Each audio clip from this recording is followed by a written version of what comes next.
Okay, Tate McRae, how you doing? You good? I'm great. How are you? I'm awesome. I've only met you. I met you like 4 minutes ago. Yeah. I feel like I kind of know you already. You know? Oh, yeah.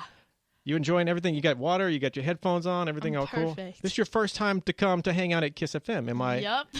How has it been? You hung out with EJ earlier. Did our Next Up program, which will be online later. I assume that went well. He's awesome. I love him. Good.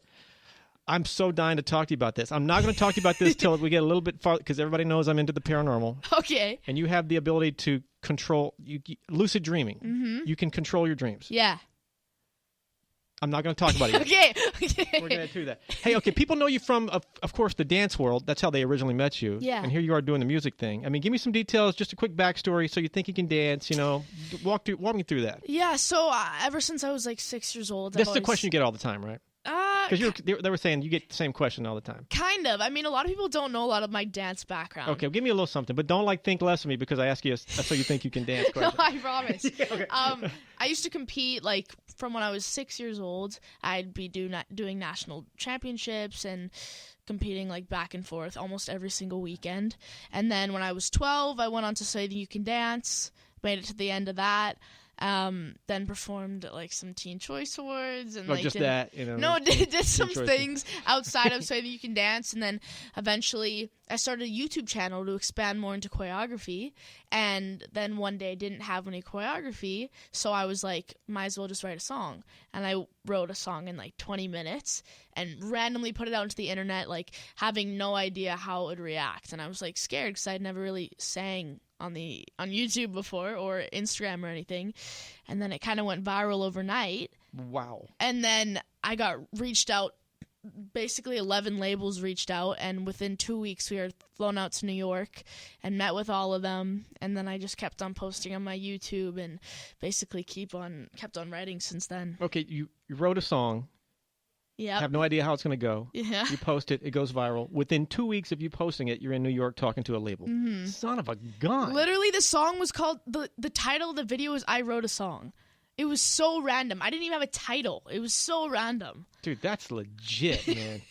Well, things are going well because obviously we talked to the label and they have pumped you up, man. So Good. You're clearly doing something right. Thank you. Oh, by the way, you have to meet my daughter. She broke her arm, and I know you busted your back. You were telling me, so I want you to give her something inspirational. I want to record a video later. You know, something, whatever. I would say, I mean, no matter what, I feel like an injury definitely feels like the end of the world as a dancer. Your body's your instrument, and you can feel like the end of the world. But I think it's keeping a positive mentality and knowing that like that's your time to expand yourself. And that's when I really got into writing, was when I injured myself. I got to expand into a whole different side of my brain and figure out what else I like to do. And also using things like just visioning things is so important for your dancing. I feel like envisioning yourself doing it perfect and envisioning yourself being on stage, I feel like sometimes is more important than getting to the studio and practicing for hours. Okay. So if it was as bad as hurting your back was, and in Sophie's case, breaking her arm, the blessing in disguise is it makes you focus, visualize, and also do something you probably wouldn't do if you just like singing. It changes your perspective on things for sure. So you're in a totally different position. Sophie, hope you heard that. She's probably not even listening to me. Oh my God, Tate McRae's hanging out. Can you hear me, Tate? Yeah, I can hear you now. We were just talking on the radio for like 2-3 minutes, whatever, and your headphones weren't on the whole time. How did you even hear what I was saying? I was reading your lips. Really? Oh my God. But you can hear me now. Yeah, I can hear you perfect. Okay, cool. All right. Tate McRae, of course, hanging out. This track we're going to play, it's called Stupid. And what do I need to know about this thing? About Stupid? Yep, I need to know details on Stupid. This was written about a year and a half ago. It was a co-write session with like some of my favorite people ever. And this was just written about a guy I had a thing for. We were like thinging at the time. So it was a thing at the time. It was a thing at the time. Yeah, I don't know, it came out. It just came out of nowhere. Let me ask. Okay, I asked this to everybody. No names, none of my business. Of course, don't say. Yeah. Yeah. But it was about an actual guy. Yeah. Does this person know it's about them? Definitely not. Have they heard it? For sure. And they haven't put two and two together. Like, wait, that might be about me. I have no idea. I haven't seen this dude in so long. All right, if that's dude, wherever you are, if you can hear this. Maybe you can figure it out. I'll just play it. Here we go. Yeah, do it. Tate McRae, Stupid.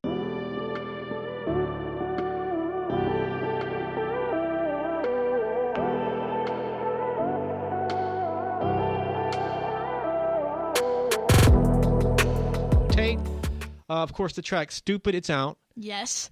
Get on this track, or you're a terrible person. That's safe to say. Tour, you got, of course, the your headlining tour, your second headlining tour. Yeah, coming up. The local date, Anaheim House of Blues, April 5th. Are you adding more dates? Or I guess we'll find out later. Who knows? Yeah, there's like 14 dates, I think. Do you love life on the road? Yeah, I think it's pretty sick. And you get tour bus. How do we travel? So far, we've just been in planes, but I think we're about to go into the tour bus on this next one. Oh, my God. When you hear we're talking, and we'll get to this next, but you have this crazy dream. Like, you can dream like no other. It's the wildest thing. You on a bus with these dreams and that sleepwalking stuff? It'll be terrifying. Oh, my God. Oh, no. Well, you got to hear that. We'll get to that next. I love crazy fan stories. Okay. I'm not saying your fans are crazy. Yeah. They're beautiful, lovely, warm, just amazing people. Yeah. But every now and then somebody goes a little. What's the story about the dad and the daughter and the whole? Yeah. Oh, so like one time I was like, I don't even know where I was. I was at like a mall or something, and this dad comes up to me with his daughter. He was like, "Yo," I was like, "Hey, what's Just up?" so I have a picture in my head. How old's the daughter? I don't know. Not that like, that's important. She's like 13 or something. Like she's a decent age. Okay. And he was like, "Yo, give my daughter a piggyback." And I was like, "What?" I'm like, "That's so random. Why would you not want a picture or something?" So did you ever take a pic with him, or did you? I definitely took a picture. I was like, "I don't think we should piggyback." It was like, I think we're in a mall right now. When you first told me that story, I was picturing in my head like she was like 3. Yeah, no. 4, she's 13. She's like 13. It was weird, for sure. Just a general rule. I mean, maybe they meant well, but no, piggyback, no. Definitely not. No. All right, your family must be, I mean, all this stuff happening, the music, the tour, everything. I mean, your family must be just through the roof excited for you, right? Yeah, they've been so supportive. They've been the best so far. They going on tour with you, some of the fam? I think my mom is, so she's excited for that. Even though that creepy thing you did when you sleepwalked next to your mom's bed? Ew, she's fine with it now. She's honestly accepted it at this point. Before we do the lucid dream story, tell the story about how that thing with you're leaning next to your mom's bed. This sounds. Do you want some creepy music while you do it? Here we go. Do it. Okay, so I'm like really bad at sleepwalking. And I'm always talking in my sleep, going crazy. Honestly, I don't know where I am. And I'm in really deep sleeps. And then one time I was in a hotel room. And this hotel room was like really sketchy. Probably possessed. Like I was like... Gotta be possessed. I stepped out of the bed. And my mom was in the other room. There were like 2 beds. And I like walked up. And I hung over her bed. Literally at the front of her bed, I was like hanging there for like 15 minutes, and she opens her eyes and she was like, "What are you doing?" What the heck, man? I was still asleep, and she like had to like grab me, and I like shook, and I finally woke up, and she took me back to bed, and I was like, "What was I doing?" And she was like, "What?" She's like, "This is definitely haunted." So for a brief moment, you were demon child for a minute, basically. For sure.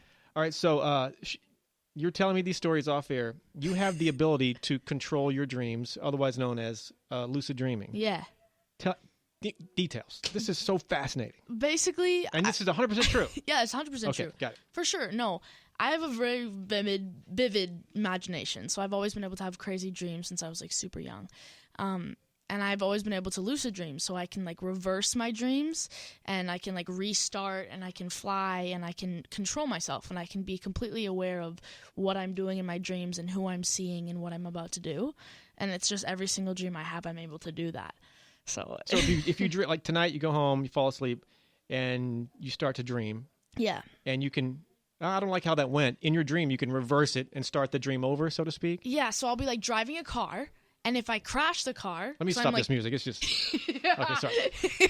If I crash the car, because I'm terrible at driving, I most likely will, I can be like reverse, and I'll like have to like go back into my bedroom, smash the window, and do it again. Wow. Yeah. So do you look forward to going to sleep? Like, oh my God, I'm going to go... It's like a video game. It's like a video game, but also sometimes they can be the most terrifying video games ever. Like, I'll have like crazy night terrors. I want you to come back someday, and I want to do a podcast. I have a podcast called Paranormalish. I want you on the podcast, and I'm going to get a dream analyst to come in and talk about all the stuff you have going on. Do it. That would be crazy. I would love to hear that. Tate, thank you for hanging out. Thanks for having me. Congrats on everything. At the end of every interview, fist bump to make it official. Give me a little hi-ya.